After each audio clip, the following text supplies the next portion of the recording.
Salut à toutes et à tous, j'espère que vous allez bien depuis ces 2 jours. Oui, vous avez vu, il fait chaud. J'ai un peu plus chaud. On est en train de mourir de chaleur à Marseille. Non, non, mais ça va faire comme l'année prochaine, comme l'année dernière. Oui, oui, non, on est bien parti. Bon, vous me direz, on est quand même presque mi-juin. Mais enfin, nous, ça fait quand même depuis 3 semaines qu'il fait chaud. Hein. Donc, aujourd'hui, nous allons faire en plus, je viens juste de regarder avant de commencer. Non, c'est grave, hein. Dory en puissance internationale. Parce que du coup, je fais, on va dire, ce qui a le plus. Donc, avant de commencer, je voulais que vous fassiez les détectives privés, que vous me marquiez en commentaire. Je m'en fous. Enfin, bon, s'il y a quelqu'un qui veut le faire, parce que bon, c'est sûr que, bon, voilà, de réfléchir à qui pourrait être le mari de ma copine. Parce que je vous explique. C'est une Camerounaise qui était dans une mission catholique. D'accord. Elle a fait ses études là-bas. Elle voulait faire truc de langue et tout. Elle est partie en Allemagne. Ok. Son prénom c'est Anne. Je ne sais pas son nom. Hein, et je ne sais pas son nom de femme mariée. Donc elle est partie en Allemagne. Elle a rencontré son premier mari. Elle a fait un enfant. Bon. Et je ne sais pas. Elle est venue en France. Je n'en sais rien. Enfin bon. Et là, elle a rencontré donc le père de ses 2 filles. Elle a une fille de 10 ans, je crois, une fille de 8 ans. Elle m'a dit c'est un personnage public que tout le monde connaît. Enfin, qui est connu, qu'on reconnaît, par rapport à son nom. Elle me dit, et chaque fois que ils savent le nom de mes enfants, puisque du coup elle a plus le même nom, ou à l'époque, quand elle n'était pas encore divorcée officiellement, qu'elle portait toujours son nom, elle me disait partout où j'allais, les gens, ils ne voulaient pas de moi par rapport au nom de mon ex-mari, de mon mari. Et elle m'a dit, il est endetté des millions et des millions, il doit des millions et des millions. Bon, là, il lui paye 1000 € par mois de pension alimentaire. Et donc, je me suis dit qui ça peut être. Parce que, après, je me suis dit, bon, peut-être un joueur de foot, qu'on connaît. Parce que, bon, quelqu'un public, que quand tu dis son nom, on dit non, on ne veut pas de toi. Après, j'ai dit, c'est peut-être Dieudonné. Parce que je sais qu'il a quitté sa femme en 2014. Et depuis, je ne sais pas qui s'est fait, s'il a une nouvelle femme.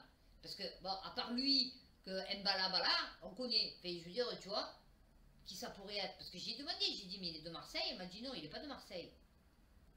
Enfin, il vit pas là. Donc, je ne sais pas qui c'est.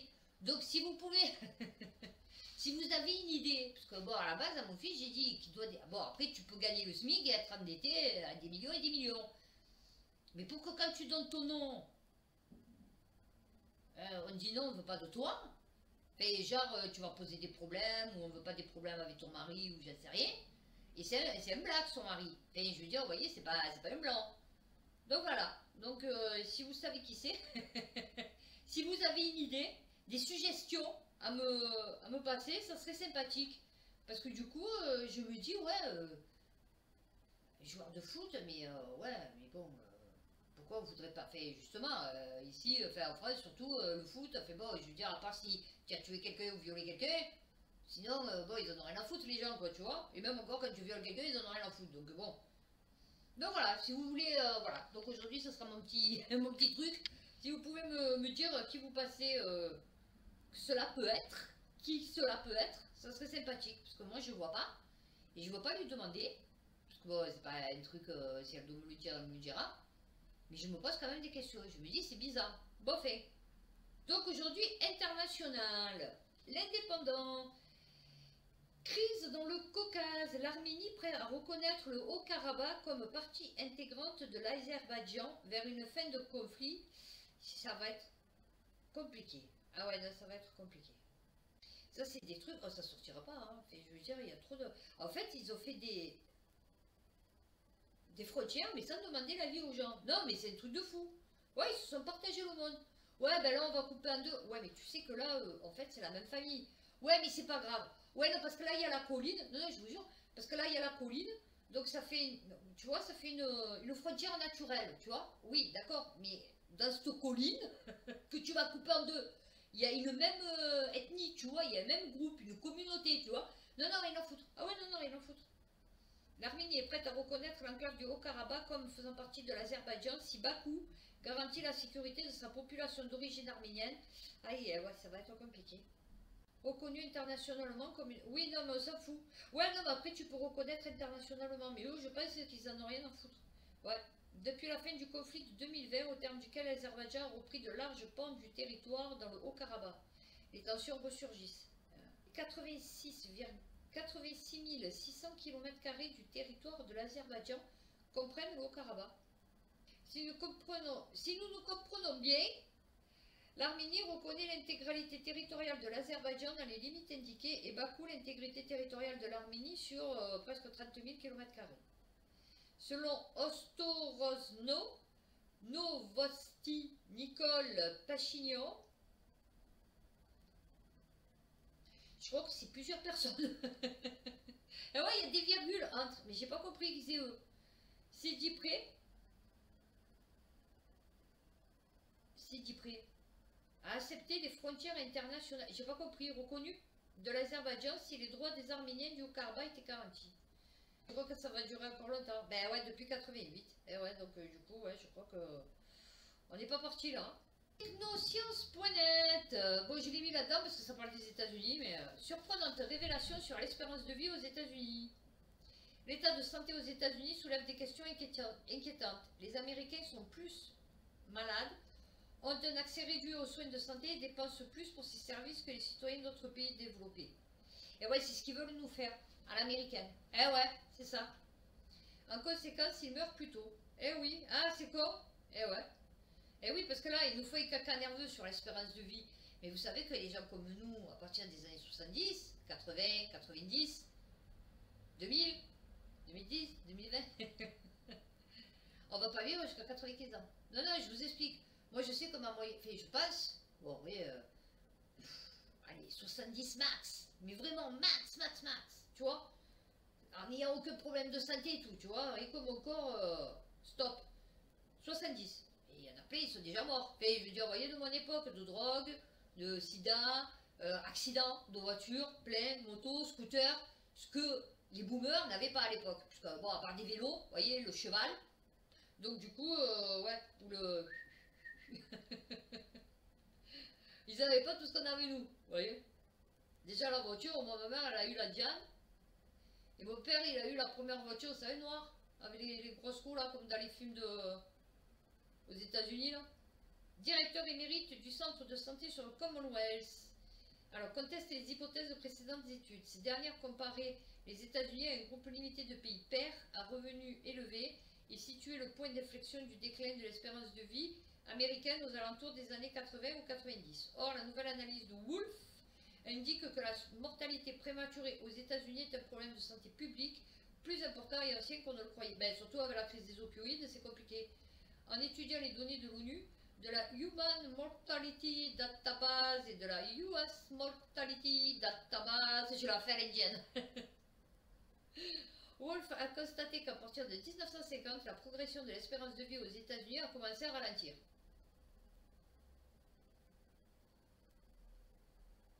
Sans commentaire. Non, non, ça, 1950, s'il vous plaît. Non, non, mais...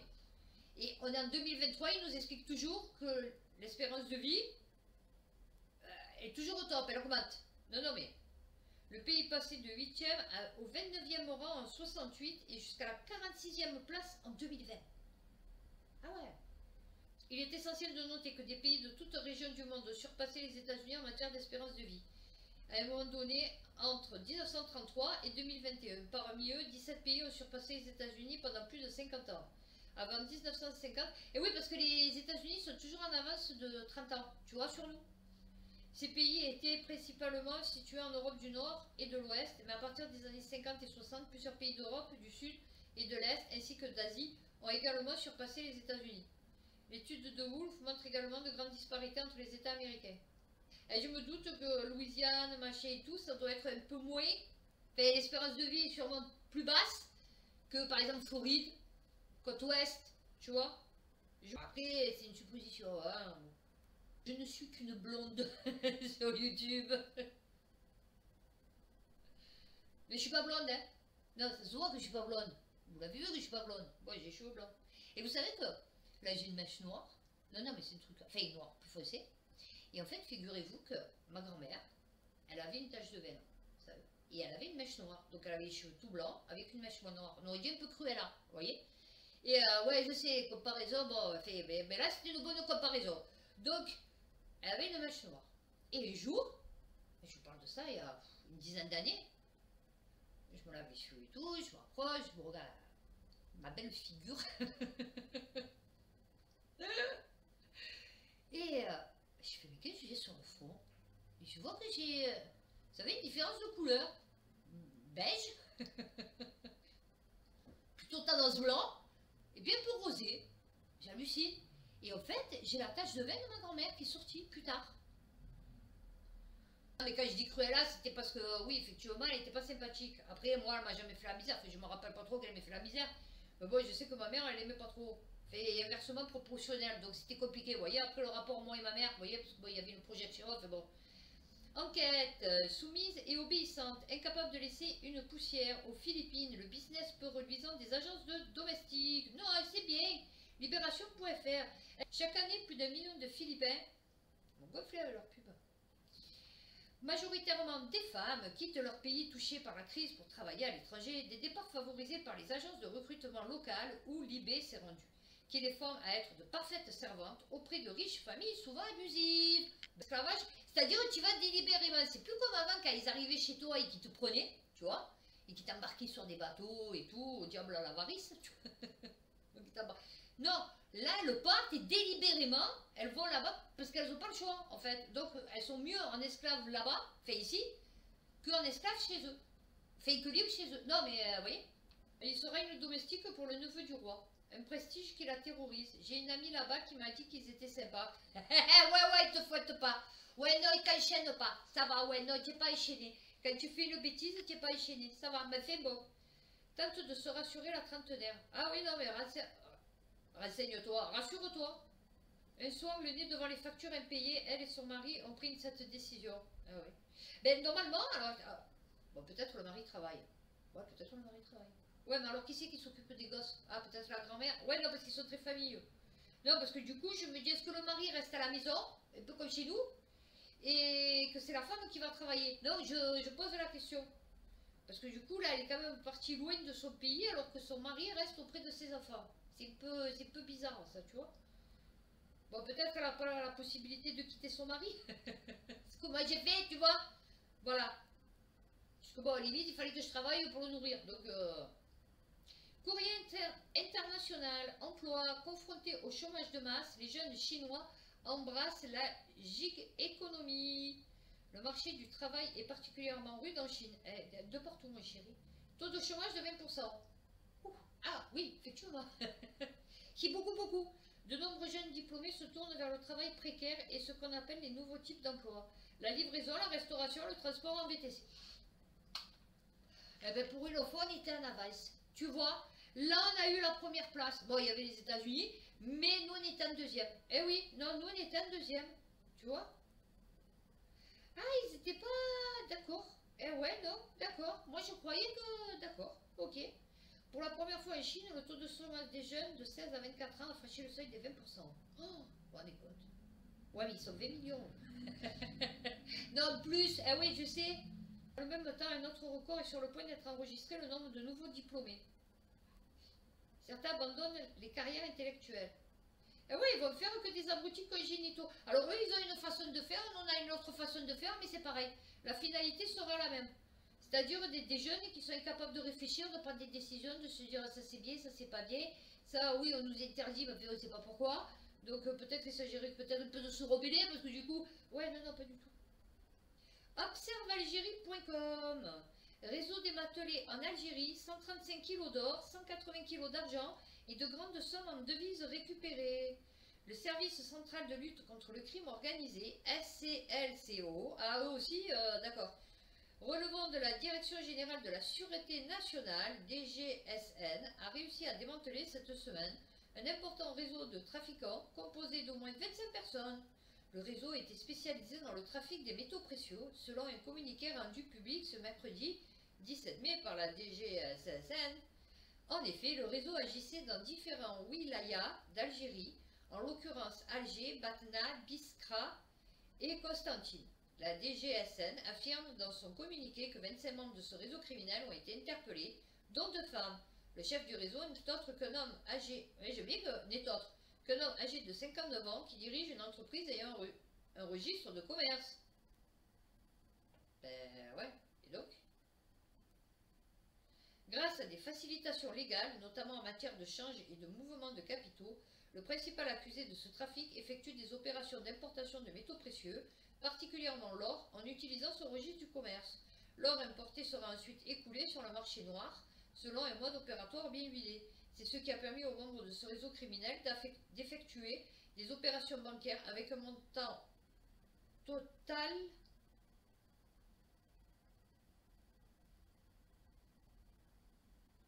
Accrochez-vous. Non, non, accrochez-vous. Ah, vous êtes assis? Non, non, vous êtes assis? Non, je sais pas, ils se sont trompés. Non, non, non, non, non, attendez. C'était quoi le titre? Non, non, attendez. C'était quoi le titre? Ah oui, c'est ça. Non. 135 kilos de... Alors, attendez. 1 kilo, c'est 68 000 euros, c'est ça? Non, je sais pas. Ouais, non, parce que... Ouais, on était en train de regarder avec ma mère où c'est qu'elle pouvait investir ses pépettes. Et donc j'ai dit, il faut acheter de l'or. Et donc j'ai regardé le prix du kilo d'or. Et donc j'ai vu que je crois que c'était... alors attendez. Alors, attendez. Non, parce que j'ai vu une somme. Alors, attendez. Parce qu'il fait 8 mètres le truc, hein. Les 1100 milliards de centimes. C'est-à-dire de centimes. Pourquoi tu dis centimes? On parle en euros maintenant. 1100 milliards de centimes. J'ai pas compris. Un chiffre qui a attiré l'attention des enquêtes du FCC-ECO qui a abouti au démantèlement du réseau. J'ai pas compris. Attends. Blanchiment d'argent, d'accord, fraude fiscale, ok. Fonctionnaire d'une banque publique, il importe de souligner que grâce au démantèlement de ce réseau criminel, les éléments de la police nationale ont réussi à récupérer plus de 330 milliards de centimes. Mais pourquoi tu dis 2 centimes? J'ai pas compris. J'ai pas compris. En objet précieux, il y a quelqu'un qui comprend? Dites-moi, j'ai pas compris. Et en billets de banque, ils ont pu récupérer 135 kg d'or, 180 kg d'argent et 140 kg de matières premières. C'est-à-dire... c'est des bisous, c'est des pierres, c'est des petites pierres. Alors, 6 milliards de centimes. Ils nous ont gonflé 32 000 euros en espèces. En plus des 135 milliards de centimes. Pourquoi tu dis 135? Pour que ça fasse plus gros? Ah, c'est centime, un centime d'euro. C'est ça? Non, c'est ça. Donc ça fait, oui, ça fait pas 135 milliards, ça fait 1 milliard 35. 35. 1,35 milliard d'euros. C'est ça? Oh, ils sont compliqués les Algériens, hein. Oh, c'est quoi votre histoire? D'accord, vous avez inventé les chiffres arabes, mais fait, loin de donner. Pas tout le monde a un cerveau, tu vois, voilà, j'ai pas compris. C'est des centimes d'euros, il parlait de 1100 centimes d'euros, ça fait 11 milliards, c'est ça? Alors, oui, je l'ai mis dans international, parce que du coup, je savais pas le foutre, lui. Ouais, non, je lui dis oui, parce qu'il n'y a aucun respect. Ouais, non, il n'y a aucun respect. Je suis désolée, mais bon, ben, voilà. Les apparitions de la Vierge Marie ne sont pas toujours réelles, selon le pape François.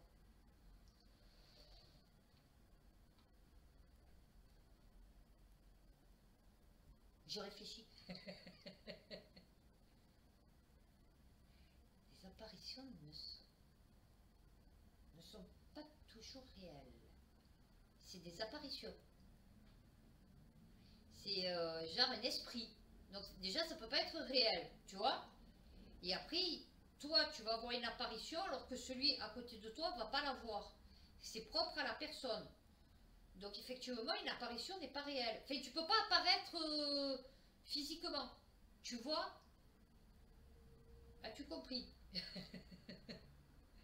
Tu vois, genre Star Trek téléportation. C'est pas ça. C'est pas du tout ça. Non, c'est pas ça. Non. Ce qu'il te dit, le mec. Et autre signe attribué à la Madone. Ça veut dire que les mecs, en fait, qui ont vu la Vierge, en fait, c'est des fous. Enfin, ouais, c'est pas réel. Ils ont imaginé une imagination en fait, c'est ça? Une apparition, une imagination. D'accord. Donc ils ont imaginé une imagination. D'accord, ok. Non mais c'est bien. Voilà. À une femme qui a attiré des milliers de pèlerins dans le village de Trevignano Romano, situé sur le lac volcanique de... Vous voyez, d'accord, à 50 km/h. Elle les incitait à prier devant une statue de la Vierge Marie qui, selon elle, versait des larmes de sang.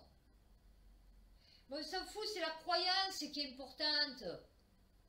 On s'en fout que ce soit vrai ou pas vrai. De toute façon, c'est la Vierge Marie. Encore, ça serait une espèce de truc dégueulasse, avec 3 têtes et tout. Je dirais, oui, effectivement, tu peux t'en mêler, parce que c'est genre un truc sataniste, je ne sais rien. Enfin bon, tu vois.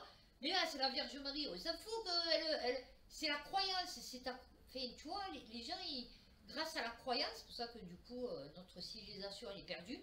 Grâce à la croyance en quelque chose, on s'en fout, une plante, un frigo, on s'en fout. Permettent de surmonter les épreuves de ta vie, tu vois, voilà. Donc on s'en fout en fait que ça soit pas vrai, tu vois, du moment qu'il y a des gens qui sont allés prier dans le côté positif du truc, tu vois, cela les a aidés à mieux appréhender cette vie pourrie qu'on a en fait. Alors, depuis 5 ans, celle surnomme la Sainte et voyante organise des séries mensuelles dans un... Après, ça dépend si elle se fait payer grassement, tu vois.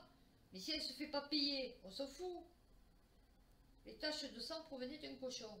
Ouais, bon, on s'en fout d'où ça provient. Et alors, qu'est-ce qu'il y a? Pourquoi? Nous, on peut le manger, le cochon. Scarpula a fait l'objet d'une enquête judiciaire. Ok. Ouais, d'accord. L'escroc qui par le passé avait été reconnu coupable de faillite frauduleuse a créé une fondation par... Ah, voilà. D'accord, dis-moi qu'elle a détourné 123 000 euros. D'accord. Ok. Donc, dit que, plutôt, il faut faire attention aux gens qui profitent de ta foi, tes espérances, de ta croyance, pour te soutirer de l'argent. Mais ne dis pas des trucs comme ça se dit pas en fait. Lui aussi, il tourne un œuf de boudin, hein, celui-là. Alors, Mayotte, les Comores confirment vouloir n'accueillir que les sans-papiers volontaires au retour. Ah ouais, ils vont pas être nombreux. Ouais, non, ils vont pas être... Non, ils vont pas... Ouais, non, il va pas y avoir une grosse queue, quoi, tu vois. La grande majorité des personnes en situation illégale à Mayotte sont comoriennes. Et la France avait prévu de les renvoyer. Ah, ben voilà, vous voyez. Et ça, c'était le 15 mai. Donc, c'est pas super loin, hein, ça fait que 3 semaines. Mais bon, du coup, ils les ont pas renvoyés, vous voyez. Alors, qui n'accueillerait que les Comoriens en situation irrégulière dans le département français voisin de Mayotte qui sont volontaires pour entrer au pays. Et ouais, parce qu'ils les veulent pas. Et ouais, non, ils les veulent pas. Comme je disais, ouais, des fois, il me fait des rêves de news. Et oui, parce que je le regarde aussi. Et il disait, oui, les mecs qui viennent ici, c'est pas le top. Tu vois, en fait, c'est tous les paumés, pécheurs, qui vivent là-bas. Vous voyez, enfin, dans leur pays, qui viennent ici.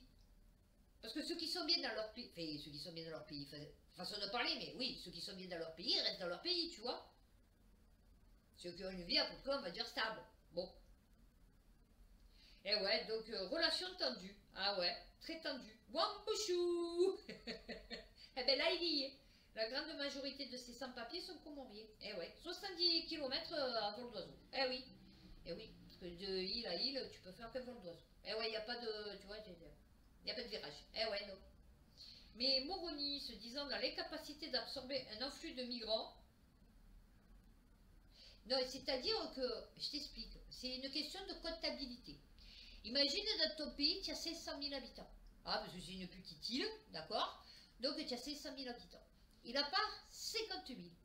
Donc tu fais 500 000 moins 50 000. On est OK. Il te reste 450 000 habitants. D'accord. Donc ces habitants qui sont partis, donc du coup, ils ont laissé de la place. On est d'accord? Donc tu vas pas me dire que, peut-être, dans l'espace de 2-3 ans, il y a eu 50 000 naissances et que ça a construit des maisons, des habitations, et que du coup, les places vides sont pleines. Non. Donc il doit rester de la place. On est d'accord? Puisque ta population est partie. Donc ces 50 000, s'ils reviennent, puisque bon, à la base, ils n'ont pas fait de gosses, ils n'ont pas... Bon. C'est de la place pour les accueillir, puisqu'ils étaient là à la base, tu vois? La société de gestion et de transport maritime avait suspendu la liaison maritime. Eh oui. Alors, de reprendre la liaison. Oui, enfin, bon, c'est-à-dire, ils vont partir. Et puis à un moment donné, ils vont s'arrêter parce que du coup, le port va dire non, on vous veut pas. Donc, à mon avis, ils vont faire le tour de l'île. Ils vont essayer d'accoster, peut-être, comme j'ai dit, de les jeter à l'eau en leur disant attention, regarde, il y a une méduse carrée, tu vois, cubique dans l'eau. Oui, parce qu'il y a des méduses cubiques maintenant. Donc, regarde, il y a une méduse carrée, tu vois, et les pousser. Mais sinon, je ne vois pas. Parce qu'à un moment donné, ils vont être obligés de les ramener. Ils ne vont pas les laisser sur les bateaux. On est d'accord, on est OK. Ils ne vont pas faire des espèces de barges autour de l'île des Comores pour entasser, vous savez, un peu comme les trucs sur pilotis, là, vous savez, les trucs flottants, là, dans certains pays. Ouais, ils vivent dessus, vous savez, ils font leur vie. Non, tu peux pas. Et je veux dire, bon. Ah ouais, et c'est ça, un truc de fou. Il paraît qu'au Sénégal, c'est le feu. Ouais, ouais, il paraît, parce que là, bon, du coup, il paraît que c'est le feu. J'hallucine. Il paraît que... Alors attendez, c'est pas au Sénégal que j'ai vu sur un TD français que c'était les Chinois qui avaient mis un dictateur. À vérifier. Sénégal, la nouvelle vie des répates. C'est Français qui reviennent au pays. Au Sénégal, alors, francetvfo.fr. Au Sénégal, les répates sont les Français d'origine sénégalaise qui ont décidé de s'installer dans le pays pour y créer leur activité. Ben ça c'est bien. Ça c'est bien. Toute ma jeunesse, toute mon enfance. Oui, ben voilà, c'est pour ça qu'eux, ils sont repartis. Eh ouais. Reviens. Reviens, Léon, j'ai les mêmes à la maison. Reviens. Putain, on faisait délirer cette pub, vous vous rappelez? Il y avait le bateau, je sais pas quoi, la femme, je sais pas ce qu'elle faisait. Reviens, Léon, j'ai les mêmes à la maison pour les raviolis. Alors, de plus en plus de demandes. Eh oui, je vous dis, tous les meilleurs, ils sont bons. Eh oui. Ah non, mais... de fou. Entretien. Israël, l'ancien Premier ministre Ehud Barak dénonce les actions illégitimes de Benjamin Netanyahou. FranceTVinfo.fr. Alors, Ehud Barak, est-ce que c'était le top du top? Non, parce que du coup, celui qui était à la tête du gouvernement de 99 à 2001. Et je sais pas si c'était pas le feu là aussi, hein, non? Je sais pas, parce que c'est depuis 68, je crois, hein, que c'est tout pourri là-bas aussi. Il estime que la réforme de la justice portée par l'exécutif est dangereuse. Et ouais, non, mais ça fout. Et oui, parce qu'ils sont en train d'appliquer un plan général. Donc, comme Dupond-Moretti, comme lui, comme dans tout. Alors, Smotrich et Benjir, oh, aussi c'est compliqué, hein, s'il vous plaît les gars, faites des mots un peu plus simples parce que portent peut-être la kippa, ils prient à la synagogue et veulent monter sur le monde du temple, mais ils déforment le judaïsme, ils déforment le sionisme, l'humanité. D'accord, c'est les pyramides. Ah ouais, c'est pyramide. Ah ouais, c'est pyramide. Judaïsme, sionisme, humanité. Je sais pas pourquoi. Ancien Premier ministre sur le projet de réforme judiciaire du gouvernement actuel, mais Israël en grand danger. Bibi décrit... Ah oui, c'est Bibi. Et je me rappelle de la chanteuse Bibi... Je me rappelle plus cette chanson. Décrit cela comme des corrections mineures. Tu es prêt à pousser l'économie d'Israël en plein essor au bord du gouffre? Ben ouais. Tu es prêt à déstabiliser la sécurité d'Israël? Ben ouais. Tu es prêt à détricoter la solidarité et la cohésion chez les pilotes, chez les combattants des commandos, chez les combattants des unités cyber? Oula. Oh, on n'a pas ça, nous. Ah ouais, non, nous, on a... C'est quoi les unités cyber? Ah ouais, non, attends. Oh, c'est quoi ça? C'est comme leur poulet sans plume? C'est ça? Oui, non, parce qu'ils font des poulets sans plume. Donc, je me suis dit, est-ce que c'est... Ehud Barak connaît très bien Benjamin Netanyahou. Eh oui. Il a battu. Ah oui, là, c'est juste ça, oui, voilà. Ces actions sont illégitimes. Charles Ier, roi d'Angleterre, qui n'a pas compris les limites du pouvoir, a fini décapité. Ouh! Tu t'enjailles là-haut. Tu t'enjailles trop, oui, non, wow. Attention, tu sais, les accidents, c'est vite arrivé. Oui, c'est vite arrivé. C'est très vite arrivé. Euractiv.fr, Pays-Bas, des scientifiques auraient été soudoyés par des universités saoudiennes souhaitant être mieux classés. Non, c'est pas vrai. Non, je te crois pas. Non, il n'y a pas de corruption mondiale, ni régionale, ni nationale, ni européenne, ni locale, ni communale, ni quartiernale. Oui, non, parce que même dans les quartiers maintenant, 70 000 € par an. Et 50 000 euros de fonds supplémentaires. Non, et ça va. Non, non, non. Ah, les zones d'hommes. Ah oui, ça c'est sûr. Alors, d'accord. Mais c'était... Alors, ok. D'accord. Mais ils travaillaient sur quoi les mecs? D'accord. Professeur émérite. Biodiversité fongique. Ah, c'est compliqué. Ouais. Je considère qu'il a tout à fait répréhensible. D'accord. Ils vendent des universités néerlandaises, leur véritable employeur au rabais, ceux qui sapent la confiance dans la science. Ah oui, mais je te dis, ils veulent faire que des abrutis congénitaux. Donc ils vont faire que tous les bons, ben, ils vont plus vouloir le faire. Parce que quand tu es bon dans quelque chose, tu n'as pas envie qu'on te casse ton truc, tu vois. Parce que bon, que tu vois que des gens autour de toi, ils sont dégueulasses, que tout est dégueulasse. Non, donc tu te casses, tu vois. Et tu te dis, c'est bon, je les laisse. Parce que bon, moi, je suis trop top. Oui, non, c'est vrai. Je les laisse au même niveau, avec les autres au même niveau, un peu comme chez moi. À ma formation, je les laisse tous entre eux. Ils ont le même niveau, tu vois. Voilà, il n'y a que ma copine Anne, que j'aimerais bien savoir qui c'est son mari. La jeune Birman a utilisé une bombe à vide contre un village en avril. Alors, une bombe à vide. 170 morts. Ah ouais, d'accord. Où? Birman. Birman, d'accord. Alors, bombe à vide. Alors, attendez, c'est quoi une bombe à vide? Ou thermobarique est une arme qui génère deux explosions. La première répand un gaz et la seconde l'enflamme.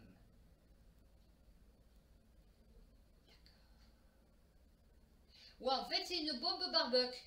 Ouais, non, il vaut mieux que tu la rebaptises bombe barbecue. Parce que moi, bombe à vide, je pensais plutôt à une espèce de... Bon, je suis partie loin, hein, vous savez. Une espèce de vortex, tu vois.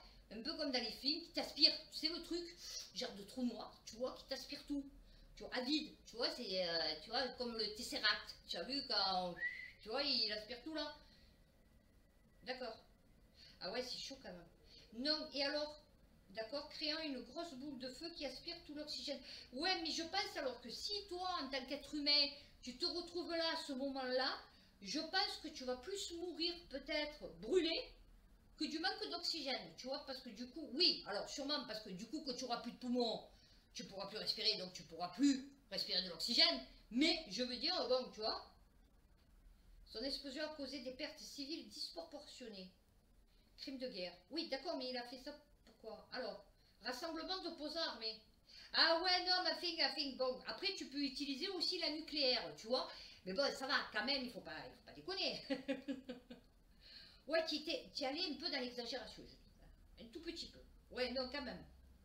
Je pense que, alors, même, tu vois, qui serait allé au lance-flamme, déjà, ça aurait été trop, je pense, tu vois. Mexique, les restes humains retrouvés dans 45 sacs dans un ravin correspondent aux 8 jeunes disparus. BFMTV.com. Alors là, écoutez-moi. Non, non, mais ça part vraiment à cacahuète. Non, non, mais je vous le dis. En banlieue de Guadalajara. Alors en plus, c'est vachement en Guadalajara, tu vois. Et pas du tout. Des enquêteurs lancés à la recherche de ces 8 employés d'un même centre d'appel avaient trouvé des restes humains dans un ravin de 40 mètres de profondeur. Alors, attendez quoi? Ah, d'accord. J'ai essayé de retrouver le sujet. C'est les enquêteurs qui ont retrouvé. D'accord. Ok. Parce qu'il y avait 8 mecs qui avaient disparu. D'accord. Abandonnés au fond d'un ravin dans l'état mexicain de Jalisco. Correspondent aux 8 jeunes travailleurs d'un centre d'appel portés disparus depuis fin mai. 2 femmes et 6 hommes, âgés d'environ une trentaine d'années, avaient été vus. Ok. Mais pourquoi? Et oui, c'est ça, c'est pour ça que je suis en formation, parce que j'ai ma question dans la tête, il ne faut pas me l'enlever. Le gouvernement fédéral s'appuyant sur les premiers, alors, a indiqué que le centre d'appel était impliqué dans diverses activités illégales, telles que des fraudes immobilières et des arnaques par téléphone. Putain, on va pas s'en sortir. Oh, même au Mexique. Non, non, mais bon, encore vous me direz, oui, effectivement, au Mexique, oui, c'est plus logique ici en France. Mais fait, l'état de Jalisco est celui qui... Alors, je sais pas si on dit Jalisco ou Jalisco, mais bon, je passe pas. Et celui qui compte le plus de personnes portées disparues au Mexique, avec plus de 15 000 depuis 1962. Ah, je sais pas. Et ouais, non, parce que quand ils vous sortent des chiffres comme ça fait quand même 70 ans. Oui, ça fait 70 ans. Non, non. Voilà, j'ai appuyé sur l'hyperlien. Quelques 70 sacs contenant les restes humains appartenant à 11 personnes avaient été découverts à Tonala, près de la Guadalajara, la capitale de l'État. Mardi, le parquet de l'État a annoncé que 27 cadavres avaient été découverts le 25 mai dans la municipalité de... Ah, plus compliqué. Tlajomulco de Zinaga, aussi en banlieue de Guadalajara. Un truc de fou. Non, non, mais ils ont décidé de décimer la population. 8 corps ont été identifiés. 136 fosses clandestines ont été repérées dans le seul état de Jalisco, avec 1573 corps.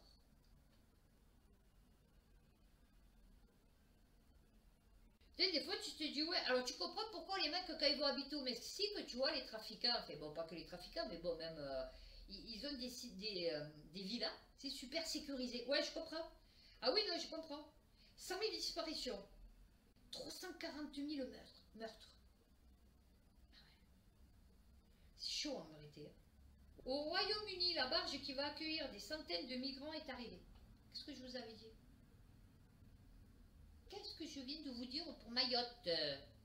Selon le Premier ministre britannique Rishi Sunak, cette barge nommée Bibi Stockholm Bibi, permettra d'économiser de l'argent et de réduire la pression sur les hôtels. On la voit?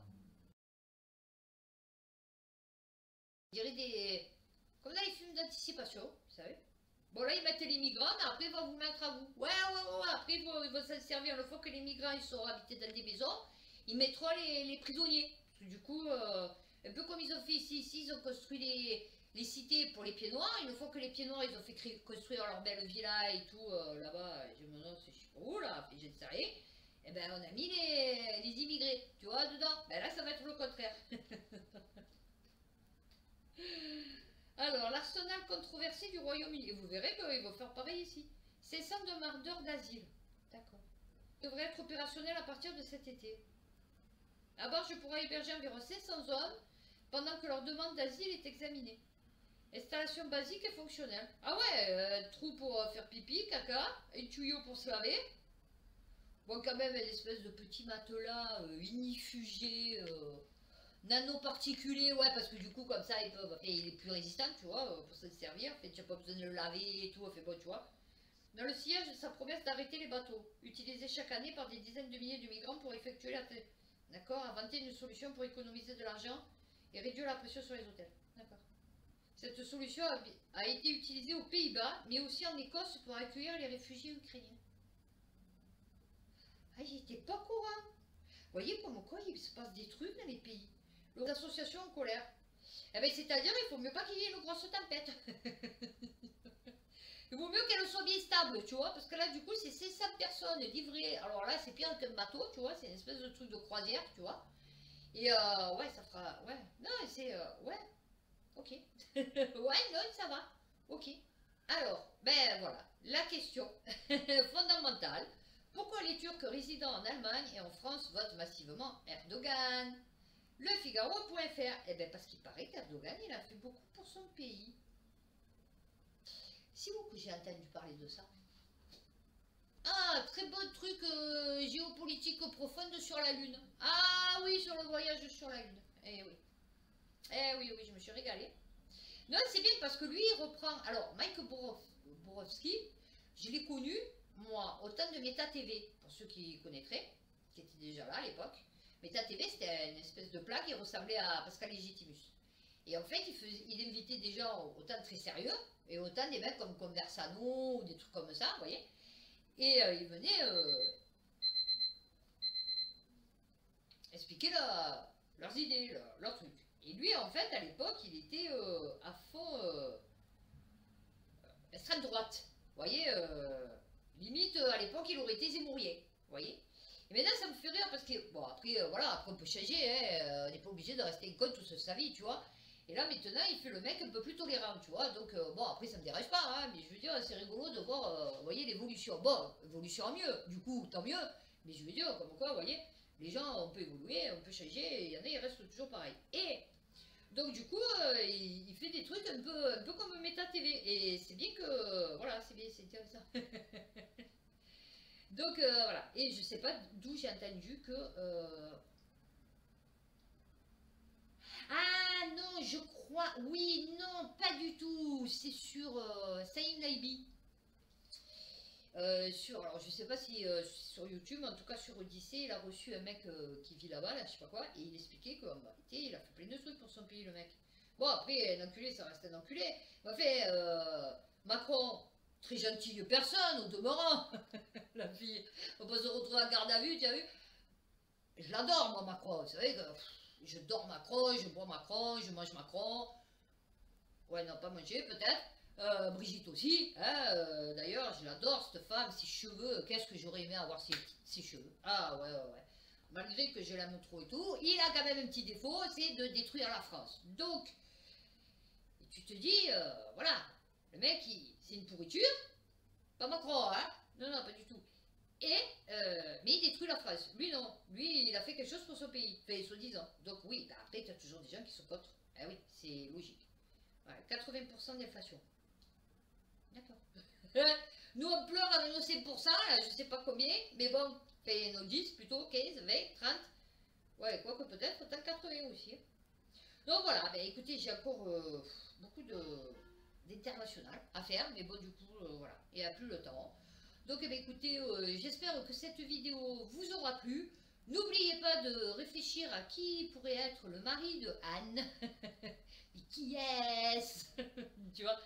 Et d'ici là, donc c'est-à-dire d'ici 2 jours, donc dit vendredi, logiquement, si j'ai le temps de monter ma vidéo, prenez soin de vous, faites attention à vous, et bah, à bientôt pour une prochaine vidéo.